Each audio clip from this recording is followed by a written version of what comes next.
आज की क्लास में हम पढ़ना शुरू करेंगे हरियाणा जीके के बारे में। जैसा कि आपको पता है हमने हरियाणा जीके की सीरीज शुरू की है, तो कुछ क्लासेस हम पहले भी कर चुके हैं। अगर आपको हमारी वो क्लासेस देखनी है तो हमारे प्लेलिस्ट में जाकर हरियाणा जीके की क्लासेस देख सकते हैं। ठीक है, तो शुरू करते हैं हमारी आज की क्लास। आज की क्लास में मैं आपको पढ़ाऊंगी हरियाणा के प्रमुख साहित्यकारों के बारे में। इससे पहले वाली क्लास में हमने ट्रिक के साथ में हरियाणा से जितनी भी पत्रिकाएं थी उनके बारे में पढ़ लिया था, या जो पत्रकार थे जिन्होंने उन पत्रिकाओं का संपादन किया, जिन्होंने वो लिखी है ना, तो उन सब के बारे में हम पढ़ चुके हैं।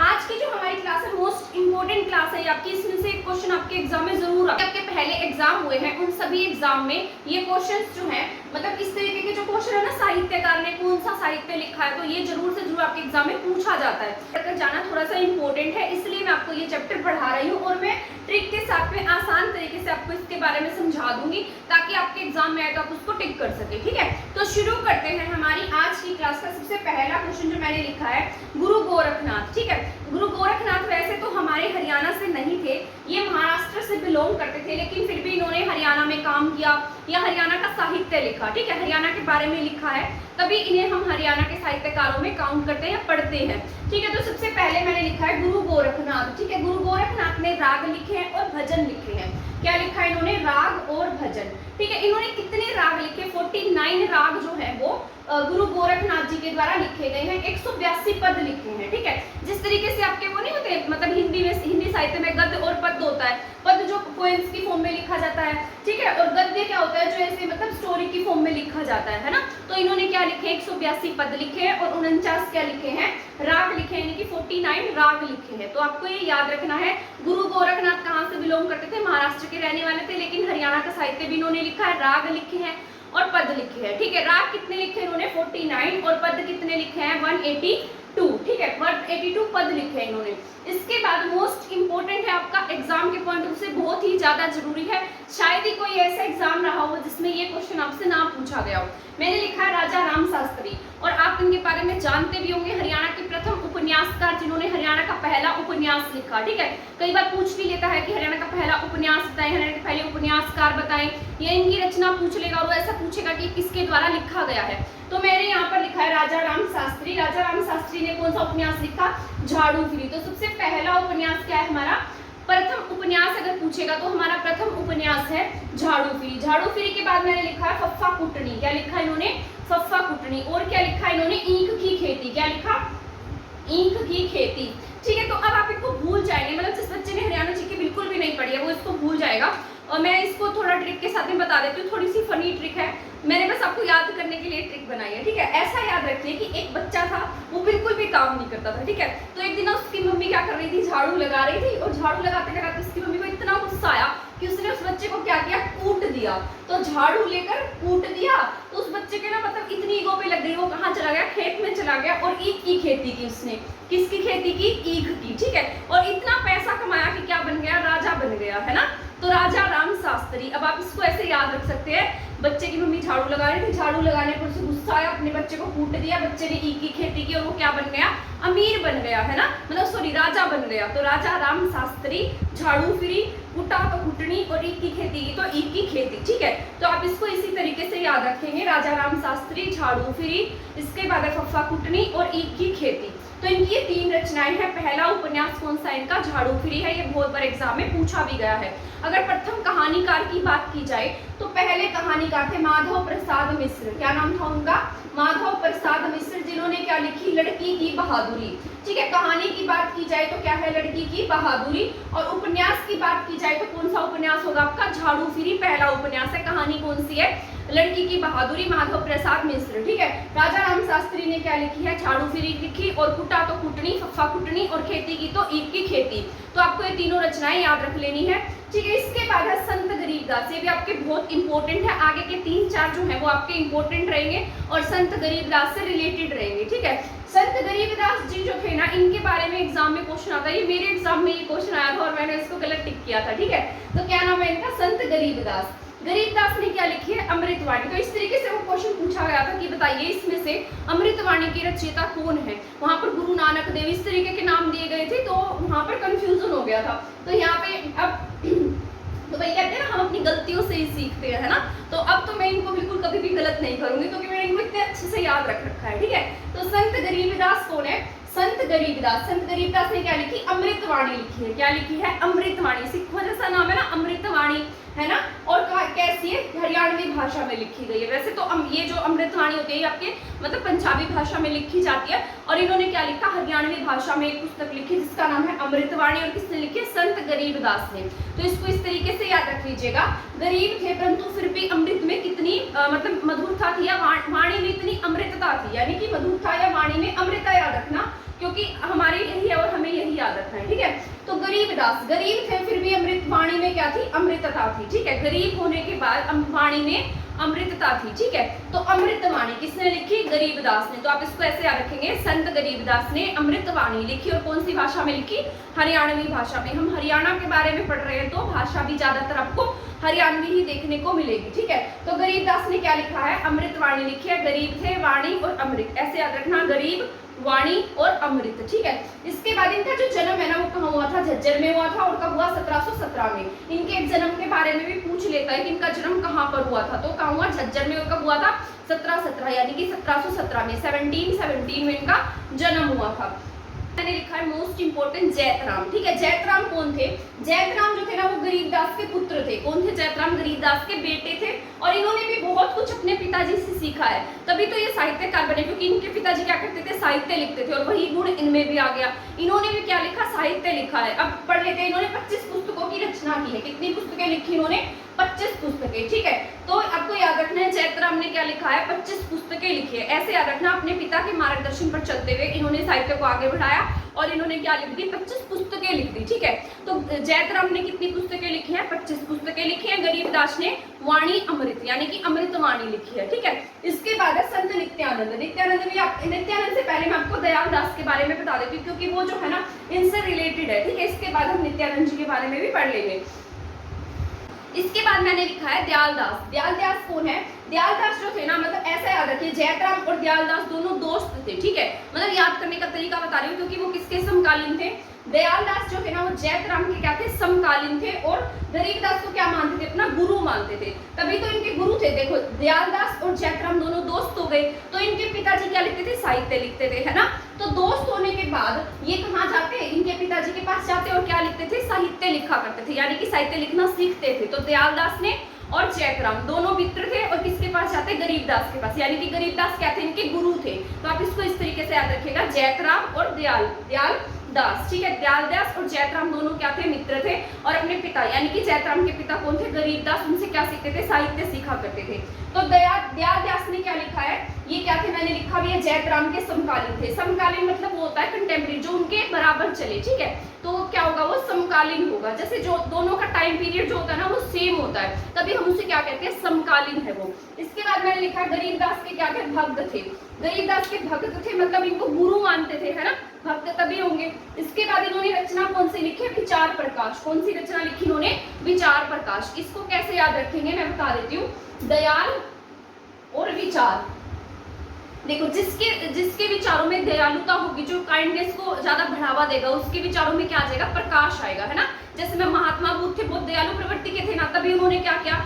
उन्हें प्रकाश की प्राप्ति हुई, ज्ञान की प्राप्ति हुई, है ना। तभी यहाँ पर क्या है? दयालदास है। तो दयाल मतलब विचारों में क्या थी? दयालुता थी, तभी क्या हुआ? प्रकाश हुआ। तो दयालदास ने क्या लिखा है? विचार प्रकाश लिखा है, ये आपको याद रखना है, ठीक है। इसके अब हम पढ़ लेते हैं संत नित्यानंद के बारे में। मैंने लिखा है संत नित्यानंद, ठीक है। संत नित्यानंद ने क्या लिखा है? इन्होंने 2-3 रचनाएं लिखी हैं, जिसमें से इनकी फेमस है सत्य सिद्धांत प्रकाश। क्या नाम है इसका? सत्य सिद्धांत प्रकाश। और नित्यानंद के भजन। क्या लिखा? नित्यानंद के भजन। और लिखा है बाराखड़ी। बाराखड़ी तो इनका छोटा सा ग्रंथ था, लघु ग्रंथ था, ठीक है। ये दोनों बड़ी बड़ी रचनाएं थी। तो यहाँ पर मैंने लिखा सत्य सिद्धांत प्रकाश और नित्यानंद के भजन। किसने लिखे? संत नित्यानंद ने, है ना। नित्य हम क्या करेंगे? सत्य का पाठ करेंगे, सत्य के सिद्धांत पर चलेंगे तो प्रकाश होगा। नित्य मतलब नित्य से याद रखना, नित्य रोज सच बोलने वाला क्या चलता है? सत्य के सिद्धांत पर चलता है। तो नित्यानंद सत्य सिद्धांत प्रकाश, और एक इनके नाम पर ही है, क्या नाम है उसका? नित्यानंद के भजन, ठीक है। तो नित्यानंद, यहाँ पर नित्यानंद इनके नाम में है, तो यहाँ से देखकर आप टिक कर देंगे। और यहाँ क्या है? संत नित्यानंद है, ठीक है। तो इसको ऐसे याद रख लेना, जो सत्य बोलेगा, नित्य क्या होता है? हमेशा, है ना।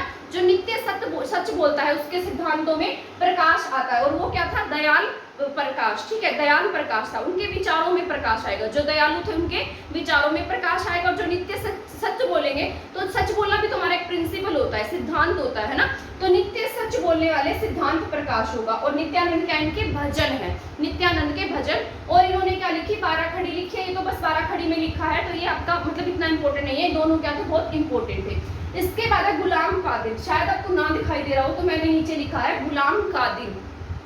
गुलाम कादिर ने लिखे हैं प्रेम प्याला, प्रेम लहर, प्रेम वाणी और इनत खाब जोगे सागर, ठीक है। तो अजीब सा नाम है, मुस्लिम सा नाम है, वैसे भी मुस्लिम रचनाकार थे गुलाम कादिर, नाम से ही पता लग रहा है आपको, है ना। तो इन्होंने क्या लिखा है, इसको इस तरीके से, जहां पर भी जिस भी रचना में आपको प्रेम शब्द दिखेगा ना, आगे प्रेम लिखा हुआ, वो किसने लिखा है, गुलाम कादिर ने। किसने लिखा, गुलाम कादिर ने। तो इन्होंने लिखा है प्रेम प्याला, प्रेम लहर और प्रेम वाणी। तो 3 रचनाएं लिखी है, जिसके नाम में आगे क्या आता है, प्रेम आता है, ठीक है। इसको इस तरीके से भी याद रख सकते हैं कि जो गुलाम प्रवृत्ति का होता है ना, वो क्या करता है, प्रेम को बढ़ावा देता है, यानी कि उसको अपनी आजादी से क्या होगा, बहुत प्यार होगा, है ना। तो गुलाम थे तो सबके नाम के आगे आगे क्या लगा दिया, प्रेम लगा दिया, है ना। तो प्रेम प्याला, प्रेम लहर, प्रेम वाणी, और एक अजीब सा नाम है बेजो गेर सागर, ठीक है, इनत खाब जोगे सागर, मतलब बेरोजगार से याद रख लो, अजीब सा ही नाम है, बेजो सागर सा आ रहा है, ठीक है। तो बेजो गे सागर, अजीब। इसमें क्या है, प्रेम। तो गुलाम कादिर ने क्या क्या लिखा, 3 तो प्रेम वाली रचनाएं लिखी है, वो बेजो सागर लिखा है, ठीक है, बेरोजगार वाला। तो एक बार हम इसको रिवाइज कर लेते हैं, ठीक है। सबसे पहले मैंने लिखा है गुरु गोरखनाथ। गुरु गोरखनाथ कहाँ से थे, महाराष्ट्र से थे। इन्होंने क्या लिखे, राग लिखे, और क्या लिखे, इन्होंने पद लिखे हैं, ठीक है। राग की बात की जाए तो इन्होंने 49 राग लिखे हैं, पद की बात की जाए तो 182 इनके द्वारा पद लिखे गए हैं, ठीक है। आई होप ये समझ में आ गया होगा। इसके बाद था राजाराम शास्त्री। राजाराम शास्त्री की मैंने आपको ट्रिक बताई थी कि बच्चा था, काम नहीं करता था, उसकी माँ झाड़ू लगा रही थी, बच्चे को कूट दिया, वो ईख की खेती करने चला गया और राजा बन गया, है ना। तो क्या क्या क्या है, इन्होंने क्या क्या लिखा है, झाड़ू फिरी, ठीक है, झाड़ू फिरी के बाद फफ्फा कुटनी, फफ्फा कुटनी के बाद ईख की खेती, किसने लिखी है, राजाराम शास्त्री ने लिखी है। इसके बाद है मोस्ट इंपोर्टेंट आपके संत गरीबदास, ठीक है, एग्जाम में भी पूछे गए हैं। और संत गरीबदास ने क्या लिखा है, अमृतवाणी लिखी है, जिनकी वाणी में अमृतता थी, गरीबदास, ठीक है। तो गरीबदास ने क्या लिखा, अमृतवाणी, और कौन सी भाषा में लिखी है, हरियाणवी भाषा में लिखी है। इसके बाद है जैतराम। जैतराम किसके बेटे थे, गरीबदास के बेटे थे। अपने पिता के नक्शे कदमों पर चले, साहित्य को लिखते रहे और इतने प्रेरित हुए कि 25 पुस्तकें लिख दी। और हरियाणवी साहित्य पर भी इन्होंने हरियाणवी में कहानियां, कविताएं भी लिखी है। किसने, संत जैतराम ने, ठीक है। जैतराम कौन थे, संत गरीबदास के पुत्र थे। इसके बाद में मैंने दयालदास पढ़ाया था। दयालदास और जैतराम दोनों क्या थे, मित्र थे, है ना, क्या थे, दोनों मित्र, ठीक है। तो दयालदास जो थे और जैतराम थे, दोनों मित्र थे। किसको अपना गुरु मानते थे, संत गरीबदास को, ठीक है। और दयालदास ने क्या लिखी, मैंने आपको बताया था, दयालदास ने क्या लिखी है, जिनके विचारों में क्या होगा, दयालुता होगी तभी प्रकाश आएगा। तो दयालदास ने क्या लिखा, विचार प्रकाश लिखा है। आई होप ये दोनों समझ में आ गए होंगे आपको। दोनों को रिलेट करके पढ़ना है, जैतराम को और दयालदास को। दयालदास किसके समकालीन थे, अगर समकालीन पूछेगा तो जैतराम के, ठीक है। और गुरु किसको मानते थे, गरीबदास को। तो ऐसे याद रख लेना है, ठीक है। इसके बाद थे संत नित्यानंद, ठीक है। संत नित्यानंद का मैंने आपको क्या बताया था कि जो सत्य, मतलब नित्य, नित्य क्या होता है, प्रतिदिन, है ना। नित्य मैंने हमेशा, नित्य क्या करेगा, सत्य के सिद्धांत का पालन करेगा, तभी क्या आएगा, प्रकाश होगा, है ना। तो क्या इनकी रचनाएं की थी, सत्य सिद्धांत प्रकाश, किसकी, नित्यानंद की। और इन्होंने अपने नाम के ऊपर ही भजन लिखे हैं, जिसका नाम क्या है, नित्यानंद के भजन है। और एक 12 खड़ी में छोटा सा ग्रंथ लिखा है, ठीक है। आई होप ये समझ में आ गया होगा आपको। इसके बाद मैंने आपको बताया था गुलाम कादिर। गुलाम कादिर ने 3 रचनाएं लिखी, जिनमें उनके नाम के आगे क्या लगा है, प्रेम लगा हुआ है, क्योंकि जो गुलाम होते हैं उन्हें क्या होती है, अपनी आजादी से प्रेम होता है ना। तो गुलाम कादिर और प्रेम, 3 रचनाएं प्रेम वाली हैं, जिसमें लिखा गया है प्रेम वाणी, प्रेम प्याला और प्रेम लहर, ठीक है। एक अजीब इनत खाब जो गे सागर, तो क्या है, इनत खाब बे जो गे सागर, मुझे तो मैंने इसको बेरोजगार से याद कर रखा है, ठीक है। तो अजीब सा नाम, पीछे जहां भी बे जो गो सागर दिखेगा वहीं गुलाम कादिर टिक, ठीक है। तो इनकी ये रचनाएं थी, यहाँ पर हमने यहाँ तक रिवाइज कर लिया, ठीक है। इसके बाद हम हमारा नेक्स्ट वाला पढ़ लेते हैं। और यहाँ मैंने बताया था माधव प्रसाद ने क्या लिखी, पहली कहानी लिखी है। और कहानी किसकी है, ये लड़की की बहादुरी। कहानी का नाम क्या है, लड़की की बहादुरी, ठीक है। अब हम ये वाले भी पढ़ लेते हैं, क्योंकि ये भी हमारे बहुत इंपॉर्टेंट है।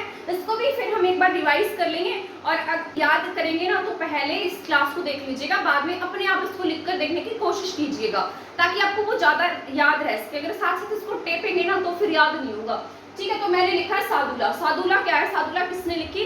सादुला ने लिखी है महाभारत। सादुला भी क्या थे? आपको नाम से पता लग रहा होगा, मेवात से बिलोंग करते थे, मेवात के रहने वाले थे, और इन्होंने क्या लिखी? महाभारत लिखी है। ठीक है, क्या लिखी इन्होंने? महाभारत। ठीक है, तो सादुला मेवाती महाभारत, मैं से मेवाती, मैं से महाभारत और से सादुला। तो सादुला कहाँ से बिलोंग करते थे? मेवात से। इन्होंने क्या लिखी? महाभारत लिखी है। इसके बाद आपका इंपॉर्टेंट है, ये भी एग्जाम में बहुत बार पूछा गया, क्या नाम है इनका? ताऊ सांगी। ठीक है, तो ताऊ सांगी बहुत ही ज्यादा इंपॉर्टेंट है, 19वीं शताब्दी के साहित्यकार हुए थे ये। और इन्होंने क्या लिखा है? रुक्मणी विवाह। ये बहुत बार एग्जाम में पूछा गया आपका, रुक्मणी विवाह। ठीक है, एग्जाम के पॉइंट ऑफ व्यू से भी क्या है? पॉइंट ऑफ व्यू से भी बहुत ही ज्यादा जरूरी क्वेश्चन आपका। ठीक है, ताऊ सांगी ने क्या लिखा है? रुक्मणी विवाह लिखा है। इसको ऐसे याद रखना कि जो बड़े बुजुर्ग होते हैं, जब विवाह होता है तभी वो ही आशीर्वाद देते हैं, है ना। तो बड़े बुजुर्ग यानी कि ताऊ कौन थे? सांगी थे। उन्होंने किसे आशीर्वाद दिया? रुक्मणी को। तो क्या हो गया? रुक्मणी का विवाह हो गया। तो ताऊ सांगी बड़े बुजुर्ग थे, बड़े बुजुर्ग क्या देते? आशीर्वाद देते, तभी विवाह होता है। ठीक है, तो उन्होंने क्या लिखा है? रुक्मणी विवाह लिखा है। ठीक है, तो ये तो आपका इजी सा हो गया। ताऊ सांगी, ताऊ ने क्या दिया? आशीर्वाद, रुक्मणी का विवाह हो गया, 19वीं शताब्दी के थे। तो ताऊ सांगी ने रुक्मणी विवाह लिखा। इसके बाद सैयद गुलाम हुसैन शाह, ये कहाँ से रहने वाले थे? महम के रहने वाले थे। क्या नाम है इनका? सैयद गुलाम हुसैन शाह। ठीक है, तो यहाँ मैंने लिखा है, इन्होंने क्या क्या लिखा? राममाला लिखा है, दाहिने हाथ का शंख लिखा है। तो ये आपका इंपॉर्टेंट है। ठीक है, क्या है? राममाला, दाहिने हाथ का शंख। और कहाँ से बिलोंग करते थे? ये महम से बिलोंग करते थे, महम के रहने वाले थे। इसके ऊपर मैंने ट्रिक बनाने की कोशिश की थी, पर मुझे इसके लिए कुछ आइडिया नहीं आया, है ना। तो ऐसे याद रख लो चाहिए इसको। शंख किसने बजाया? राम ने। ठीक है, और किसने लिखी है? गुलाम, यानी कि सैयद गुलाम हुसैन शाह ने क्या लिखी? राममाला। और दाहिने हाथ का शंख और राममाला दोनों किसने लिखे हैं? सैयद गुलाम हुसैन शाह ने। ठीक है, तो एक आधा तो आप बिना ट्रिक के भी याद रख सकते हैं, क्योंकि बहुत सारे मतलब सभी को ट्रिक से याद रखना भी इजी नहीं होता है, क्योंकि हम ट्रिक्स भी भूल जाते हैं एग्जाम में। ये बस आपको आसान तरीके से समझाने के लिए बनाई जाती है, रटने के लिए नहीं बनाई जाती। ठीक है, इसके बाद है रामफल चहल। रामफल चहल आपके बहुत ही ज्यादा इंपॉर्टेंट है, पंडित लक्ष्मीचंद पुरस्कार से इन्हें सम्मानित भी किया गया। 2004 में पंडित लक्ष्मीचंद पुरस्कार से सम्मानित है ये। क्या नाम है इनका? रामफल चहल। ठीक है, तो आपको ये याद रखना आपके एग्जाम के पॉइंट ऑफ व्यू से जरूरी है, और एग्जाम में पूछ भी सकता है। नाम क्या इनका? रामफल चहल है। ठीक है, रामफल चहल, इनका जन्म कहाँ हुआ था? 16 फरवरी 1956 में। तो 1656 में इनका जन्म हुआ। 2004 में पंडित लक्ष्मीचंद पुरस्कार से सम्मानित रामफल चहल। इनकी रचनाएं क्या है? जहर का प्याला। क्या लिखी इन्होंने? जहर का प्याला लिखी। फागण आया सांझा। क्या लिखी? फागण आया सांझा। हरियाणवी 12 कड़ी। क्या लिखी? हरियाणवी 12 कड़ी, कड़ी लिखी है, और सीर लिखा है, 12 कड़ी सीर। ठीक है, तो ये इनकी क्या है? रचनाएं हैं। कौन सी है? जहर का प्याला, फागण आया सांझा, सीर, और है हरियाणवी 12 कड़ी। ठीक है, और सीर।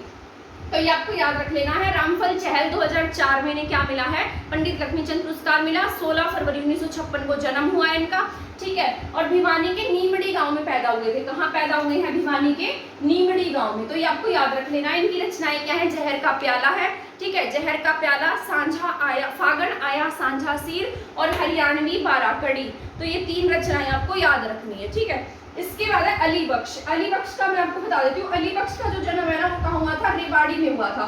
और रेवाड़ी क्या कही जाती है? सांग की कर्म भूमि भी कही जाती है, मतलब सांगों की भूमि है ये, और सांग की क्या है? भूमि है। ठीक है, किशन लाल भट्ट जो थे ना, वैसे तो वो हमारे हरियाणा से नहीं थे, परंतु इनकी कर्म भूमि जो थी वो क्या रही थी? रेवाड़ी रही थी। ठीक है, तो अगर आपसे पूछा जाए किशन लाल भट्ट की जो कर्म भूमि है वो क्या रही थी? रेवाड़ी, क्योंकि रेवाड़ी जो है ना, वो वहां पर सांग बहुत ज्यादा होते थे। ठीक है, तो यहाँ से अली बख्श भी कहाँ से बिलोंग करते हैं? रेवाड़ी से बिलोंग करते हैं। ठीक है, आपको याद रखना है, मैं आपको बताऊंगी आगे, इसमें कंफ्यूज नहीं होना, कभी आप इसको गलत टिक कर दे। ठीक है, तो ये कहाँ से? अली बख्श रेवाड़ी से, और अहमद बख्श कहाँ से? थानेसर से। तो इन दोनों को आप साथ साथ याद रखेंगे तभी आपको याद रहेगा। ठीक है, अली 2 अक्षर का शब्द है, और रेवाड़ी मतलब 3 अक्षर आते हैं इसमें। ठीक है, अहमद और थानेसरी। अहमद 4 अक्षर का शब्द है, थानेसरी भी 4 अक्षर का शब्द है। तो अहमद और थानेसरी को ऐसे याद रखिए, अहमद 4 अक्षर का, थानेसरी 4 अक्षर का।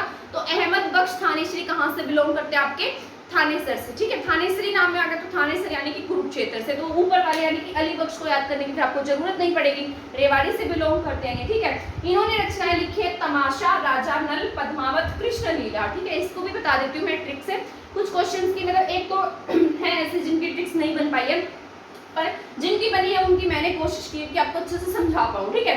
तो अली बख्श ने क्या लिखा, तमाशा, राजा नल, पद्मावत और कृष्ण लीला। इसको ऐसे याद रखना कि जो भगवान श्री कृष्ण थे उन्होंने अर्जुन को राजा का पद दिलवाने के लिए क्या करवा दिया, तमाशा मतलब कुरुक्षेत्र का युद्ध, मतलब ट्रिक है बस, और कुछ नहीं है। कभी कोई मेरे साथ लड़ाई करने लग जाएगी, ऐसे किसी बोल रहे हो आप, ठीक है। तो क्या लिखा है मैंने, कृष्ण लीला, भगवान श्री कृष्ण ने क्या किया, राजा कौन थे, मतलब अर्जुन, ठीक है, अर्जुन को पद दिलवाने के लिए, तमाशा यानी कुरुक्षेत्र की लड़ाई, ठीक है। तो ऐसे याद रखना। परंतु अली बख्श कहाँ से है, रेवाड़ी से है, यहाँ कुरुक्षेत्र मत कर देना, इसको कंफ्यूज मत हो जाना, ठीक है। तो इनकी रचनाएं की थी पहली तमाशा, तमाशा के बाद में राजा नल, ठीक है, राजा नल के बाद पद्मावत, पद्मावत के बाद कृष्ण लीला, ठीक है। तो आई होप आपको ये समझ में आ गया होगा क्या क्या है, तमाशा है, राजा नल है, पद्मावत है और कृष्ण लीला है। तो आप इसको ट्रिक से भी याद रख सकते हैं, ठीक है, आपको आसान लगे इसलिए मैं आपको ऐसा बता रही हूँ, ठीक है। इसके बाद अहमद बख्श थानेश्वरी, अहमद बख्श थानेश्वरी ने क्या लिखा, हरियाणवी रामायण लिखी, आपकी बहुत ही ज्यादा जरूरी है, ठीक है, क्या ये आपकी बहुत इंपॉर्टेंट है। महाभारत किसने लिखी थी, सादुल्ला ने, ठीक है, और रामायण किसने लिखी, अहमद बख्श ने, और यहाँ पर अमृतवाणी किसने लिखी, हरियाणवी अमृतवाणी गरीबदास ने। अहमद बख्श थानेश्वरी एग्जाम में पूछा गया है बहुत बार, इन्होंने क्या लिखी, हरियाणवी रामायण लिखी। अब देखिए इनके नाम में थानेश्वरी है, थानेश्वर में क्या हुआ, महाभारत मतलब वहीं से शुरू हुई थी, है ना, परंतु लिखा क्या इन्होंने, रामायण लिखा है, महाभारत नहीं लिखा है, ठीक है। तो ये याद रखना है, थानेश्वरी थे परंतु महाभारत नहीं लिखी, क्या लिखी है, रामायण लिखी है। कभी कंफ्यूज होकर इसको गलत कर दे। और अली बख्श जिसमें मैंने कुरुक्षेत्र वाली ट्रिक बताई है, कृष्ण लीला बताई है, वो कहाँ से बिलोंग करते थे, रेवाड़ी से बिलोंग करते थे, ठीक है। तो कृष्ण लीला रेवाड़ी, रेवाड़ी में अहीरों की अधिकता है और अहीर किसे मानते हैं, भगवान श्री कृष्ण को मानते हैं, ठीक है। तो ऐसे याद रख सकते हैं। तो कृष्ण लीला कहाँ है, रेवाड़ी में। इसके बाद मैंने लिखा है, शायद आपको दिखाई नहीं दे रहा हो क्योंकि बहुत नीचे हो गया ये, तो हरियाणा के पहले सूफी संत थे शेख मोहम्मद तुर्क। कौन थे सूफी संत, शेख मोहम्मद तुर्क थे, ठीक है। और टोटल हमारे यहाँ पे जो चौरंगी नाथ हुए हैं ना हरियाणा में, वैसे टोटल पूरे कितने हैं, 9 नाथ हैं, उसमें से 5 नाथों का जिक्र कहाँ मिलता है, हरियाणा के कुरुक्षेत्र विद्यालय के संग्रहालय में हरियाणा के 5 नाथों का जिक्र मिलता है, ठीक है। तो आई होप ये समझ में आ गया होगा। आपको एक बार बस रिवाइज करा देती हूँ ताकि आपको फिर से मतलब रिवीजन हो जाए, और आप साथ साथ बोलेंगे तो आपको पता लग जाएगा कि आपको कितना समझ में आया। तो सादुल्ला, सादुल्ला कहाँ से थे, मेवात से, मैं से मेवात, मैं से महाभारत। तो महाभारत किसने लिखी है, सादुल्ला ने लिखी है। इसके बाद लिखा है ताऊ सांगी, ताऊ आशीर्वाद देंगे तो क्या होगा, रुक्मणी का विवाह होगा, 19वीं शताब्दी के थे। इसके बाद सैयद गुलाम हुसैन शाह, शंख था एक इसमें, है ना, और एक था राममाला, ठीक है। तो राममाला और दाहिने हाथ का शंख, तो किसने लिखा है, हुसैन शाह ने। इसके बाद रामफल चहल, रामफल चहल का जन्म 16 फरवरी 1956 को भिवानी के नीमड़ी गांव में हुआ। 2004 में इनको पंडित लक्ष्मीचंद पुरस्कार से सम्मानित किया गया। और इन्होंने कौन सी रचना लिखी है, जहर का प्याला लिखा है, ठीक है। और फागण आया सांझासी हरियाणवी 12 घड़ी, ठीक है। इसके बाद अली बख्श, अली बख्श कहाँ से बिलोंग करते थे, 2 अक्षर का 3 अक्षर वाले हो जाएगा, यानी कि रेवाड़ी में। कृष्ण लीला है यहाँ पर, है ना, और क्या था इसमें, तमाशा था, ठीक है, राजा नल थे, पद्मावत थे, कृष्ण लीला थी। इसकी ट्रिक मैंने आपको बताई है, भगवान श्री कृष्ण की राजा बनाने के लिए मतलब राजा को पद दिलवाने के लिए तमाशा, ठीक है। तो तमाशा, पद और राजा नल और कृष्ण लीला, ठीक है। इसके बाद है अहमद बख्श थानेश्वरी। तो अहमद बख्श थानेश्वरी ने क्या लिखा, हरियाणवी रामायण लिखी है। हरियाणा के पहले सूफी संत शेख मोहम्मद तुर्क, टोटल 9 नाथ हुए हैं। कुरुक्षेत्र विश्वविद्यालय के संग्रहालय में इनके बारे में बताया गया है, ठीक है। आई होप आपको ये क्वेश्चन समझ में आ गए होंगे। अगर आपको मेरा पढ़ाया हुआ समझ में आता है तो प्लीज़ मेरी वीडियो को शेयर करना ना भूलिए और मेरे चैनल को सब्सक्राइब करना भी ना भूलिए। इसी तरीके से और ट्रिक्स के साथ में वीडियोस देखने के लिए मेरे चैनल जैसे बने रहें। इसी तरीके से आपको मैं जितने भी मंदिर हैं, मस्जिद, मजारे, मेले हैं, उन सब के बारे में डिटेल से पढ़ा दूंगी ताकि आपका कोई भी एग्जाम में क्वेश्चन आए तो वो रह ना जाए। चैनल के साथ बने रहने के लिए आपका बहुत बहुत थैंक यू, धन्यवाद।